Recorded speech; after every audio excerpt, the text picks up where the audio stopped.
Alright, so check it out. Just logged into the game, and we have the first of 3 of these 35-year anniversary banners. Shoutouts to Fire Emblem for making it to 35 years. Series was actually about to die right before Awakening came out, but I mean, that game was the perfect storm at the perfect moment, and here we are today, where Fire Emblem has 1 million reps in Smash Brothers, and Faye is the best-selling Nintendo mobile game ever, making $1 billion. So, yeah, I mean, congratulations for 35 years, Fire Emblem. So, let's go ahead and take a look at this banner. They also went ahead and gave out 5 tickets for it, and they're going to do the same for the other 2 banners that are coming up. Now, it looks like you are able to spark on this banner. I don't know if you need the Fay Pass to spark on it, or if everyone can go ahead and spark. I can't tell because I had to get the Fay Pass to get Baby Milla, so right now, like, I have no idea. But I'm just going to assume... Actually, that would be a bad idea, to just assume everyone can spark. So let me know in the comments if anyone is able to spark on this banner. And like they said, the rates are basically going to be Legendary Hero banner rates, where we've got 8% for a focus, and then no pity breaks whatsoever. So that at least is very good. So these are going to be the heroes that are available on the banner. Now, is this going to be worthwhile to summon on? Is it going to be worthwhile to spark on? Why don't we go ahead and find out?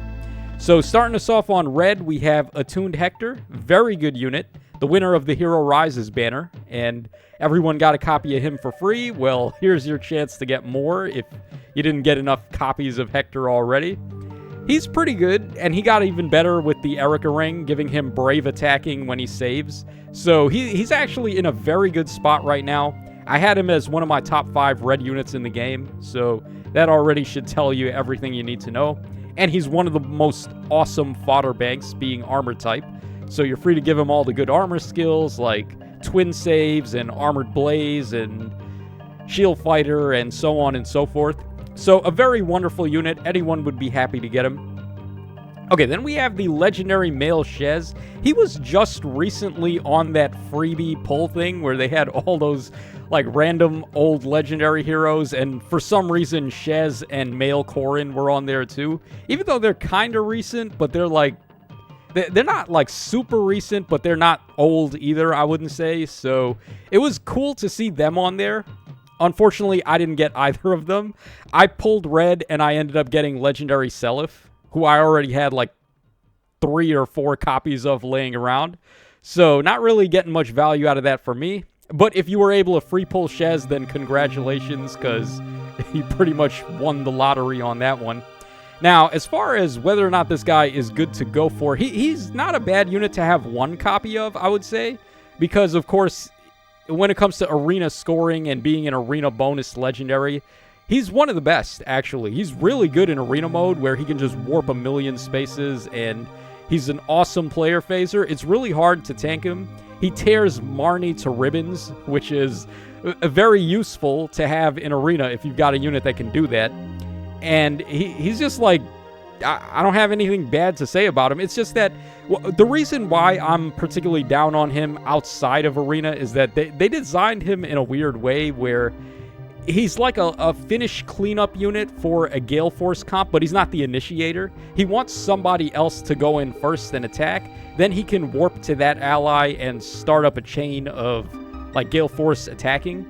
But they made him a legendary hero where like the primary place you'd probably want to use this guy is in Aether Raid's offense, where you would want to also be able to bless him, and unfortunately you're not able to do that. So yeah, it's just unfortunate circumstance with the type of hero that he ended up being, but he is good. I won't deny that he is a good unit, and he's even better if you've got a copy of him for arena. So 1 copy wouldn't be the worst thing in the world. Fodder, though, is not so great. Pulse Smog, one of the dumbest moves they ever made. Why is this dagger locked? Like, can anyone answer that question? This actually wouldn't have been a bad skill if anyone could get it, like all the other smoke skills, but I don't know, for some reason this one is dagger only. Okay, and then finally on red, we got Emblem Ike. The worst of the Emblem... Actually, no, he's not the worst of the Emblem heroes. I think Marth is the worst as a unit, but then I think Ike has the worst ring. So Not really all that much value if you're summoning to get this guy, unfortunately. Right now, he himself as an Omni tank has fallen off a cliff. The units just do way too much true damage for him to be able to tank it, and he is weakest on the first attack. He only gets 40% DR on that one.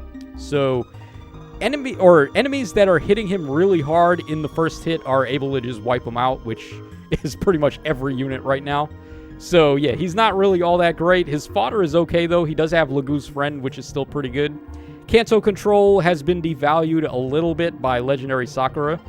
It can still be good though, especially in SDS where you can veto Sakura. Kanto Control can still definitely be a very important skill to swing the fight in your favor. So he's not the worst pull, but he's not on the level of some of the more recent Emblem heroes like Erika and Sigurd and things like that. So I would have him on the low-end scale. Okay, then on blue, we have the Winter Edelgard, who is still a premier Gale Forcer. It's just that she can't kill the save unit herself. You would need somebody else to take out the near save, like either Baby Camilla or Emblem Erika. Like, those two have the easiest time just tearing Duo Rhea in half. So if you got one of them on the team, and then you've got this Winter Edelgard to clean up and take advantage of all the actions that she can take, that would probably be the go-to. Or just run Valentine Edelgard like any sane person and have her not only kill Rhea, but then also be the Gale Force unit at the same time. But yeah, this unit's okay. She does have Attack and Defense Prime 4 as fodder, which I've said this in a couple of videos now, but Prime 4 feels like it's back on top as being the primary distant counter and close counter skill. Because close counter or close bonus doubler and distant bonus doubler have fallen off quite a bit, considering so many units have nullify enemy bonuses as a support, or they just have it built in on their weapon or one of their skills. So I think Prime 4s are actually back. Also, Distance Solo is kind of back too, believe that or not. So yeah, not too bad for fodder, still an okay Gale Forcer. Then we have Legendary Deirdre, not really too much to say about her, at least not until she gets her refine. So Stillwater 4 is okay fodder. Crystalline Water is slightly better, but not really by that much. And the rest is whatever. And then we have Legendary Julia here. She did get a refine already, and it was okay for the time. But right now, not so much. You're not going to get too much value out of this unit's refine right now. So, unfortunate, but it is what it is. As time passes, these units get old and they age out. She can still be used as a legendary bonus hero, though, in Arena whenever her time comes. So, not the worst idea to have a copy of her, but yeah, I wouldn't really put much stock in the entire blue pool here. Then on green, we've got the Winter Dimitri. So, he's got a prime skill. That is good fodder, as we just said. So, at the very least, he's got that. I've never really been the biggest fan of this guy, or just most of the Dimitri units in general. I feel like they kind of take this weird direction with them, where they try to do like these weird gimmicky effects on them. Like, for example, Legendary Dimitri, where he has the Omni Smoke on his B skill with Atrocity. Or like this guy, for example, he's trying to do the Vantage strat, which doesn't really work anymore because he can't really kill the enemies before they're going to get to you. So, he was okay when he came out. I wasn't too high on him. Right now, certainly not. So that's just very unfortunate for him. He can get Null C now, though, which he couldn't get before. If you run him with the... Who is it? Ice Tribe Felicia, I believe it is, who gives Null C support. So that was one of his major weaknesses. You can at least cover for that now. But it's probably a little too late for that. So, unfortunate as it may be. Okay, then we have Legendary Robin, who is a giant question mark, at least up until he gets his refine. His fodder is awful. Like Seal Attack 4, we were never going with that. Kanto Control, it can still work. It's just not as good as it used to be. And his weapon, his debuff, where he gives grand strategy and tries to debuff your team, it was good, obviously, for the time, but now we have ways to counter it, like Ploy, so not really all that great, but who knows what they're going to do with this guy when he gets his refine. So he could end up being really crazy. I could totally see it, but right now, not so much. Okay, we also have Legendary Ninian, pretty solid dancer.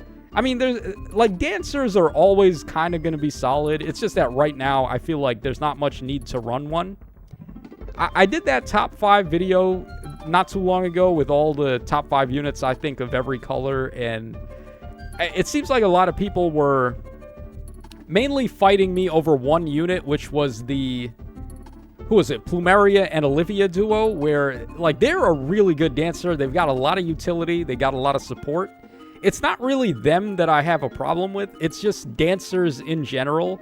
Right now, I don't feel like they have much of a place in the meta where things have taken a turn to, where we've got a lot of units that just get action economy for free. Like Haythrun giving it with Nectar, or Ninja Lucina with the swap assist and things like that. So I'm kind of down on dancers right now, but they can still be very good. And of course, Ninian being one of the better legendary dancers that you can go for Arena is obviously good. Fodder is not there whatsoever. Like, none of these skills are relevant anymore. So there you go with that. And then Valentine Alm. What the hell is this guy doing on here? Is he really the Alm unit that won the highest amount of votes in CYL?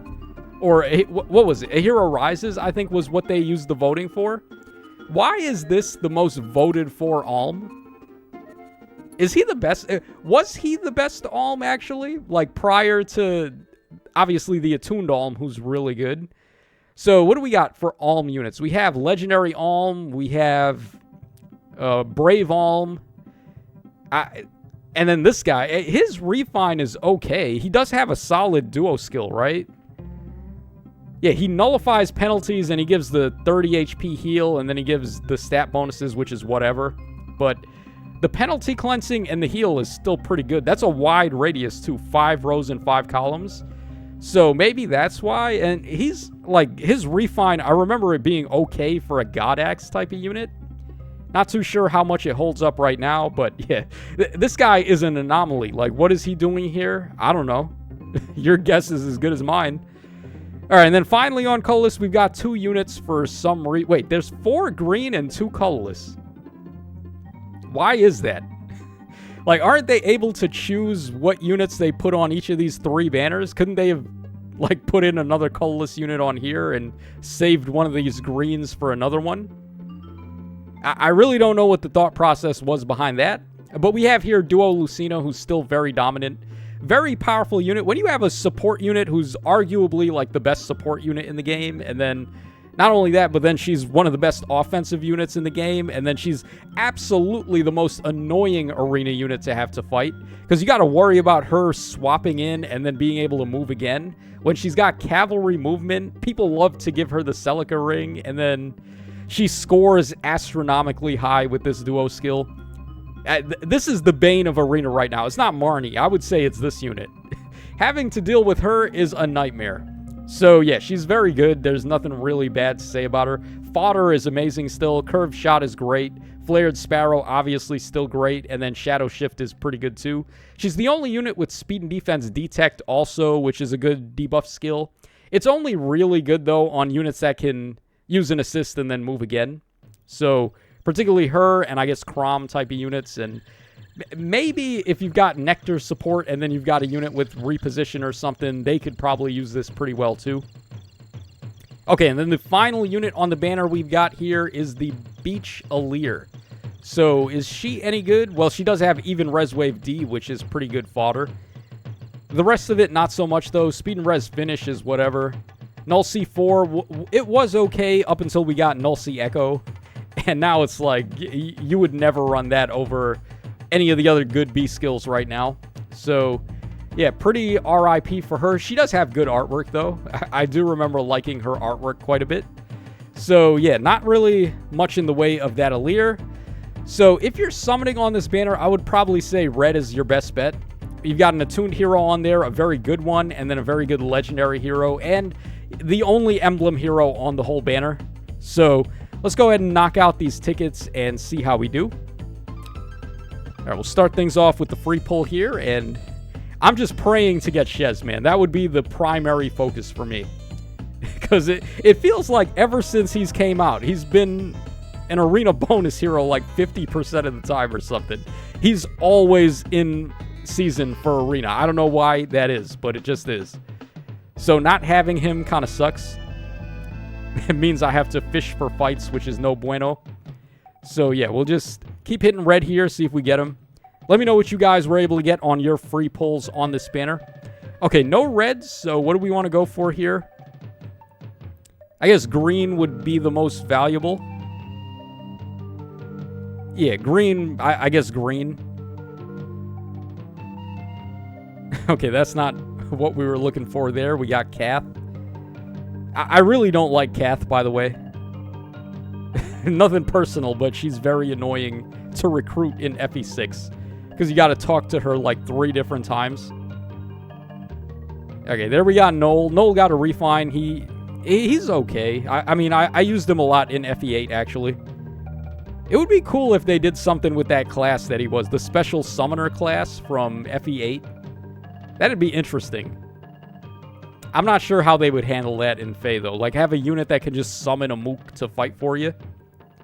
Like some random zombie or whatever. Alright, final ticket. Let's see what we get here. Okay, that is not Legendary Shez. That is Guy. Or Guy. I think it's pronounced Guy, right? Okay, so pretty much wraps us up for these pulls. I would not recommend sparking, honestly. Just a little bit too many orbs here for not really what I would consider enough value. So let me know your thoughts in the comment section. This is your boy Tacho signing out, and I will catch y'all again on the flip side.